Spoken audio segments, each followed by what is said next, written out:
After the 2019 season, LSU football was on top of the world with Coach O as their head man.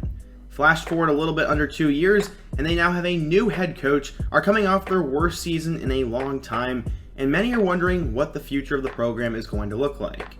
Brian Kelly is now the head coach, and expectations are always high in Baton Rouge, but how are they going to do in 2022? In today's video, we're going to continue our series previewing teams as we're going to talk about the LSU Tigers, go through their roster, their schedule, who they lose, and what my thoughts are on the team. So, without further ado, let's just go ahead and get started. So in order to talk about LSU for 2022, we first need to rewind and talk about 2021. As always, the expectations were very high last year, and that's why they started out ranked number 16 in the country. To be honest, I wasn't sold on them, but I did understand why they were ranked. Led by their new starting quarterback, Max Johnson, many believed they were as good as their quarterback, and however good he was would be how good the team would be. They would open up the season across the country against UCLA, who in my eyes was one of the best kept secrets in the country. In that game, they got exposed as the Bruins won 38-27 and knocked LSU out of the polls for the remainder of the year. LSU did bounce back with a 3-game winning streak, which included wins over McNeese State, Central Michigan, and Mississippi State, but they almost blew that game to Mississippi State, and from there, things got difficult. They lost back-to-back ranked games to Auburn and Kentucky before they had arguably their best win of the year, and beat number 20 Florida 49-42 behind a career game from Ty Davis Price. From there, they lose 3 more games before they would close out the year with 2 wins to make a bowl game. The first one came against Louisiana Monroe, and the second one came over number 15 Texas A&M, in which Max Johnson found Jaray Jenkins for a game-winning touchdown. They would get selected to play in the Texas Bowl, where they would lose to Kansas State because they had a former receiver playing quarterback. Way earlier in the year, it had been announced that it would be Coach O's last year, and the chemistry was off and the vibe was off all year for them, which is why a 6-7 season was honestly not that surprising. So taking a look at this year's team, let's first talk about what they lose. The Tigers had 10 players drafted, the highest of which was Derek Stingley, who went 3rd overall to the Texans. They also lost their star running back in Ty Davis Price, their leading tackler in Damon Clark, and their best offensive lineman in Ed Ingram. There are obviously a couple other guys in there, but in terms of what returns for 2022, they still have the talent and the pieces to be pretty good. For one, they brought in Brian Kelly, who's always been a good coach and seemingly gets the most out of his players. Let's first talk about their recruiting class. It was ranked number 6 overall in the nation according to 24/7 Sports, and it was headlined by 5-star linebacker Harold Perkins. There were plenty of other 4-star guys, but the 2 most notable from there were offensive tackle Will Campbell and freshman quarterback Walker Howard. When you take a look at their transfer portal, they had the 3rd best haul in the nation, and they brought in a ton of impact guys. The first of which was Sevyn Banks from Ohio State, Mekhi Wingo, a defensive lineman from Mizzou, a wide receiver from Louisiana by the name of Kyron Lacey, Jaden Daniels from Arizona State, corner Jarek Bernard from Oklahoma State, 2 Arkansas players in Greg Brooks and Joe Faucha, and finally, a former 4-star running back from Penn State, Noah Cain. There were a couple more guys, but those were the players I thought were the most noticeable. When we take a look at the quarterback room, there's technically a 4-man battle for that job, but it's really only going to come down to 3. The first one is Myles Brennan. It feels like he has been in college football for an eternity, and it looks like he'll be back on his last year of eligibility. Brennan had a really hot start to the 2020 campaign before he got injured against Missouri, and last year he got injured in a fishing accident, so he'll come back, and he's more than likely the starter as of now, but he could easily get beat out by one of the other 3 guys.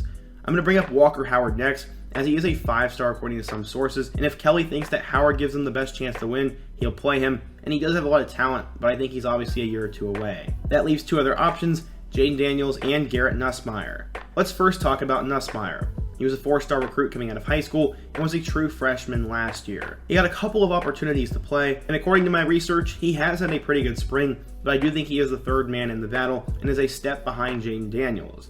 Daniels brings 3 years of starting experience from Arizona State, and he's also a little bit more dynamic than Brennan, and I think has a higher ceiling. In my eyes, I would like to see Daniels win the job, but my gut tells me Brennan will be named the starter. I could also see a scenario in which Brennan struggles and one of the other 3 gets put in, but that would not be good for LSU, as they really need stability at that position, because the running back room is not in good shape. Okay, relatively speaking, all these guys are extremely talented, but they don't have a number 1 back. They obviously lost their 1,000-yard rusher Ty Davis Price to the NFL, and there will be 5 guys in particular who I think are going to replace him. The first one is John Emery, who is a former 5-star. The second one is former Penn State transfer Noah Cain, and then other guys in Armani Goodwin and Kevontre Bradford. I'm not enough of an LSU expert to know which of these guys is the best, but I will say Emery and Kane have the most experience, so I would say those guys will be the 1-2 punch, but watch out for the other 3 on the roster. Moving over to wide receiver, they have 2 guys who could be first-round picks, and then from there, it's a little bit dicey. Outside of Jackson Smith and Jigba, Kayshon Boutte could be the best wide receiver in college football, and is projected as a first-round pick right now. He was having an All-American caliber year until he got hurt, but he will be back this year and will be the #1 target in the receiving game. The other guy in the mix is Jaray Jenkins.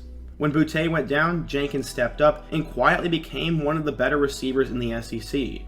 He had that game-winning touchdown pass and was also extremely efficient and had great stats, so I expect both of those guys to get plenty of targets and have good stats and go off to the NFL. From there, you'll have Jake Beck, who is more of a tight end, but he'll more than likely play at the receiver like he did last year, and then you'll have Malik Neighbors, Chris Hilton Jr., Brian Thomas, and a true freshman named Landon Ibieta. Sorry if I butchered that name. The other wild card in this is the transfer from Louisiana, Kyron Lacey. LSU didn't recruit him coming out of high school, but Lacey has been very productive for the Cajuns and could step in right away and be that third option. When you take a look at the defense, that is something they need to figure out, as it was not good last year. They lost Eli Ricks, Derek Stingley, and Damon Clark, so they will have to figure out a lot there, but they have 6 guys in particular who I'm excited to watch. The first of which is Micah Bakersfield, who is a linebacker. Then you'll have BJ Ojolari, Ali Gay, Mason Smith, Jay Ward, and the guy who's supposed to be a top 10 pick, Jacqueline Roy. I'm not an expert on the LSU defense either, but in order for them to compete in the SEC West, they need to get that figured out, and they do have the star talent to make that happen. So now that we know most of the roster, and we have been brought up to date with what went on with LSU before, let's talk about their schedule and how I think they're going to do. I'm definitely going to get a lot of flack for some of these takes, but I just went with my gut, and I do have a reasoning why I made each pick. In week 1, LSU will face off in a neutral site game against Florida State. I think the Seminoles will be much improved in year 3 under Mike Norvell, but I think LSU is the better team, and they have more talent, so they're going to win in a close one in week 1, bringing them to 1-0. The next game should be fairly simple, as they play Southern at home, and that will get them to 2-0. After that, they get Mississippi State at home for week 3, and while I think the Bulldogs will be pretty dangerous, I think this game is pretty much 50-50, and because LSU is at home, I'm going to give them that win.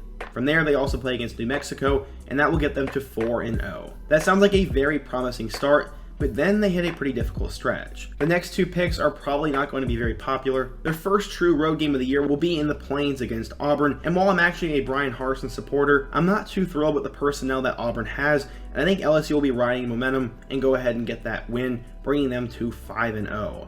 Then the losing starts a little bit. They'll go back home to play against Tennessee, and I know LSU fans are going to hate this pick, but I'm extremely high on the Volunteers this year. Their offense is great, and I'm not quite sure if LSU will be able to put up enough points or stop that offense, so I'm going to say LSU loses their first game of the year against Tennessee.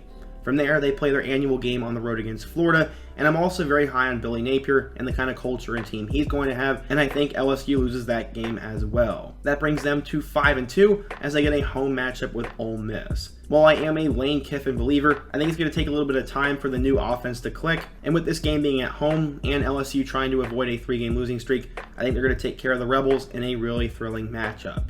After that, they get Alabama at home, and while I would put the Tide on upset watch, as LSU always plays them tough, it's impossible for me to pick against Alabama at this point, so that is going to go down as a loss. After that, they go on the road to Arkansas, and like a lot of people, I'm pretty high on the Razorbacks this year, and if this game was at home, I would give LSU the advantage, but because it is on the road, I'm going to say Arkansas is going to win, and now that drops LSU to 4 losses. After that, they get their annual small school beatdown as they'll play against UAB, giving them their 7th win and bowl eligibility. After that, they play their final game of the year on the road against Texas A&M, and while I do think the Aggies are overrated, with how last year's game went and the amount of talent A&M has this year, I think the Aggies are going to pull this one off, and that will give LSU their 5th loss of the year, bringing them to a 7-5 record. From there, they'll obviously make a pretty decent bowl, and there is potential for them to do much better. Right now, I'm really not sure who the quarterback will be or who the main running back will be, so there's concerns there. I'm not quite sure how good the defense will be, and the SEC West is just pretty brutal, so 7-5 is what I project the Tigers to go, but they could win up to 11 games, or even miss a bowl if things don't go their way. As I said, the West is absolutely loaded, And games against Mississippi State, Auburn, and Ole Miss are not going to be easy, and there's never a week off. Overall, though, I am happy with the direction that Brian Kelly has this program going, and I do like LSU football, so this is not me hating,